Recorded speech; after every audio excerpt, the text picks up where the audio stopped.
Meu nome é Maria, e por muito tempo eu pensei que a maternidade não tinha sido escrita para mim. Casei-me com Antônio cheia de sonhos simples.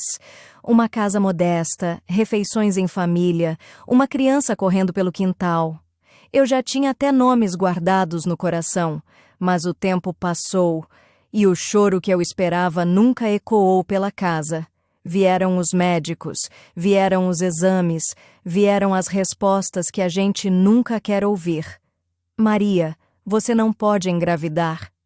Aquelas palavras não só fecharam uma porta, elas fecharam um mundo inteiro dentro de mim. Antônio me abraçou, disse que me amava, que bastávamos nós dois. E eu acreditei, ou fingi acreditar, porque à noite, quando ele dormia, eu conversava com Deus em silêncio, perguntando por quê. Minha sogra, Dona Helena, sempre me observou. Mulher firme, poucas palavras, olhar carregado de passado. Nunca fomos próximas, mas ela via minha dor mesmo quando eu sorria. Anos depois, numa tarde que parecia igual a todas as outras, Dona Helena bateu à nossa porta diferente. Maria, eu trouxe um presente para você. Ela saiu e voltou com um bebê nos braços. Um menino pequeno, frágil, chorando baixo. Quando ela colocou aquele bebê nos meus braços, algo nasceu em mim no mesmo instante. Foi assim que Fernando entrou na minha vida. Não nasceu do meu ventre, nasceu do meu coração. Fernando tinha a pele morena clara, macia como pétala nova, e cabelos claros, escaracolados, tão fininhos que pareciam fios de sol. Tinha apenas 3 dias de nascido quando o vi pela primeira vez. Era tão pequeno que cabia inteiro nos meus braços, e mesmo assim, parecia grande demais para o amor que já ocupava todo o meu peito. No instante em que meus olhos encontraram os dele, meu coração se encheu de um amor que eu nunca tinha sentido antes. Ele era um menino lindo, mesmo sendo tão novinho, tão frágil, tão dependente. Havia algo nele que me chamava de mãe, antes mesmo que eu dissesse qualquer palavra. Os primeiros dias não foram fáceis. Fernando tinha muita dificuldade para dormir. Passava noites inteiras acordado, chorando baixinho, como se ainda estivesse procurando um lugar seguro.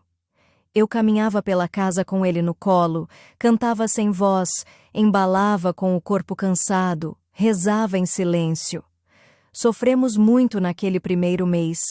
Eu embalava com o corpo cansado, rezava em silêncio. Sofremos muito naquele primeiro mês. Eu de cansaço, ele de saudade de um mundo que não conhecia mais, mas pouco a pouco Fernando foi se adaptando. À casa, aos cheiros, aos sons, a mim.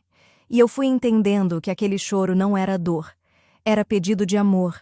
E eu estava ali, todos os dias, todas as noites, e eu tinha tomado uma decisão desde cedo.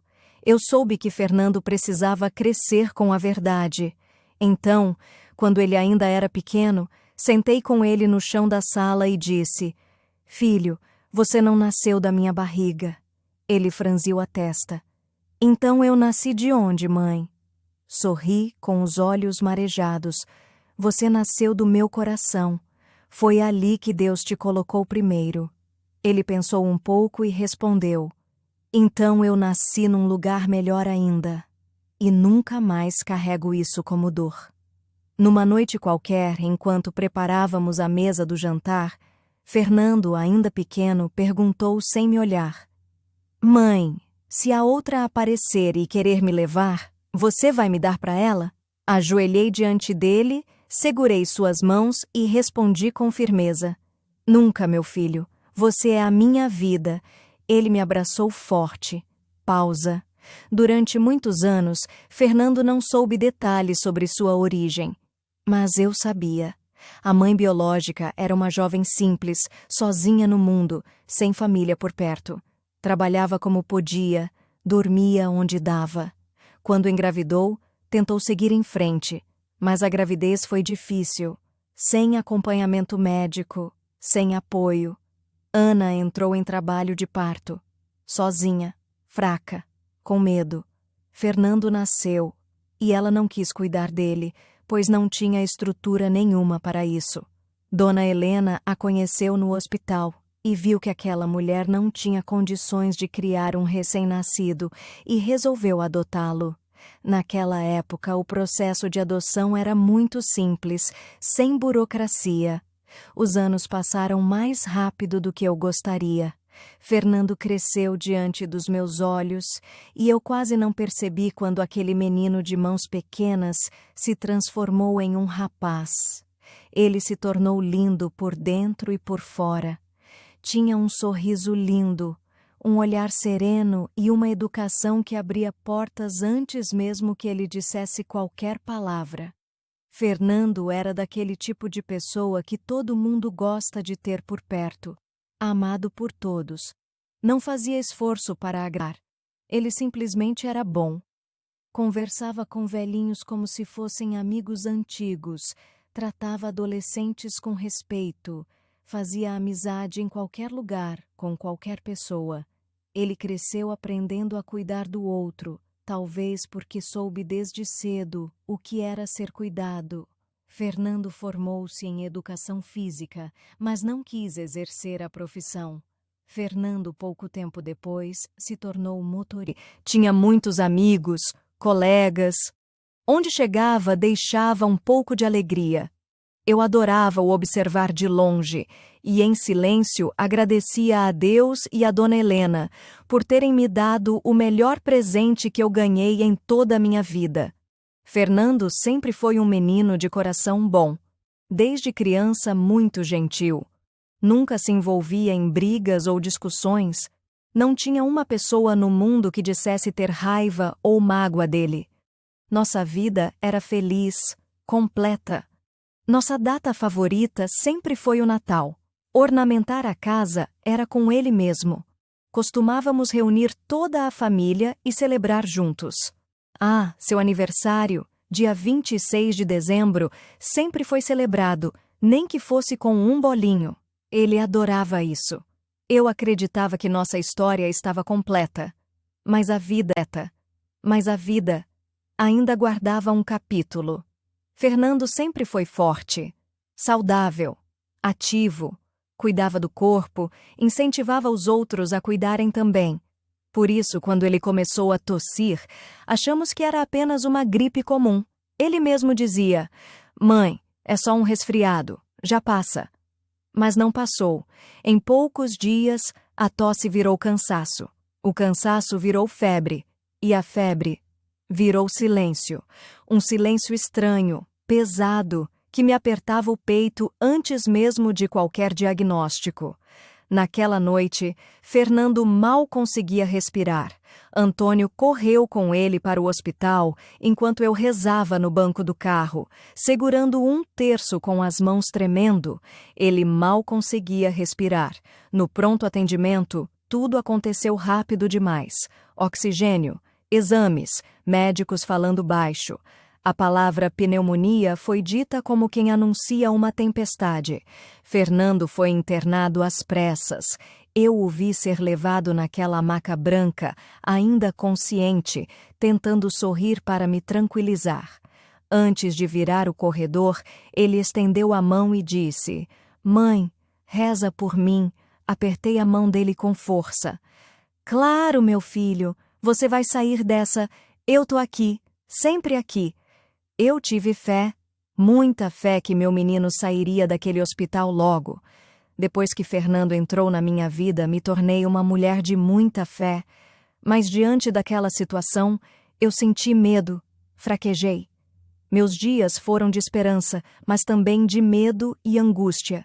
Eu ficava sentada naquela cadeira dura ao lado do leito, observando cada movimento do peito dele, contando cada respiração como se fosse uma oração. E então veio o golpe que nenhum de nós esperava. Dentro do hospital, Fernando contraiu Covid, precisou ficar em isolamento. A partir daquele dia, eu não conseguia mais ver meu menino. Ia no hospital todos os dias, mas apenas para pegar o boletim médico. Quando o médico me chamava para conversar, eu sentia as pernas falharem antes mesmo de ouvir tudo. Um certo dia tive a notícia: o quadro se agravou. Foi assim que disseram. Fernando foi transferido para a UTI, entubado, sedado. Os dias passaram devagar. Foram dias difíceis. Ficar longe do meu menino não era fácil, e eu rezava, mas também chorava. Lágrimas escondidas no banheiro do hospital, lágrimas na cama antes de dormir. Cada visita era uma mistura de esperança e despedida. Eu falava com ele mesmo sem saber se ele me ouvia. Eu rezava, eu orava. Pedia a Deus que tirasse meu filho daquela cama de hospital. Falava com ele: Filho, a mãe tá aqui. Não desiste. Luta. Você é mais forte do que imagina.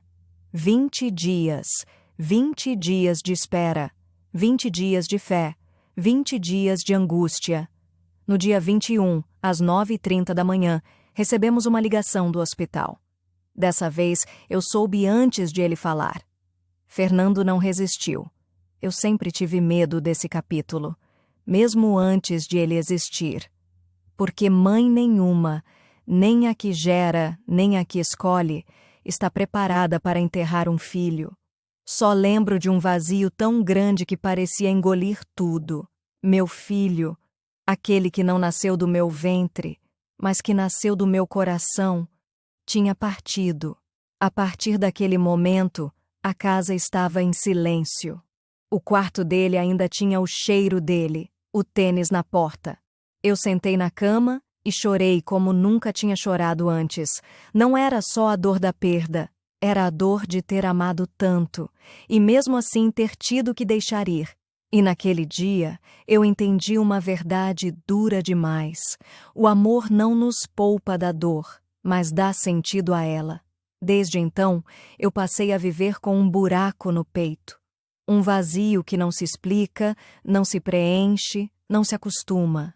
Hoje faz pouco mais de um ano que meu filho amado partiu.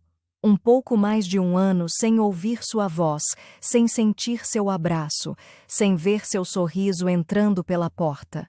O tempo passou no calendário, mas não passou dentro de mim.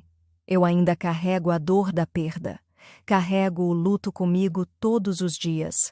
Ele senta à mesa, dorme ao meu lado, caminha comigo pela casa. Eu não sei quando a minha dor e a dor de Antônio vão passar. Talvez nunca passem por completo. Talvez a gente apenas aprenda a caminhar com elas, porque quando se perde um filho, não se supera. Mas mesmo em meio a tanta dor, eu só tenho a agradecer a Deus. Agradecer pelo privilégio de ter convivido 35 anos com meu filho, 35 anos de amor, de cuidado, de risadas, de aprendizado, 35 anos em que eu fui mãe, mãe de verdade, mãe por escolha, mãe por amor. Fernando não nasceu do meu ventre, mas nasceu do meu coração, e isso ninguém, nem a morte, pode tirar. Hoje meu filho descansa nos braços do Senhor, e eu tento seguir, tento respirar, tento entender o propósito disso tudo. Não é fácil aceitar, não é fácil compreender, porque mãe nenhuma está preparada para esse momento, nenhuma. Se fosse preciso, eu teria dado a minha vida pela vida do meu filho. Teria trocado de lugar com ele sem pensar duas vezes.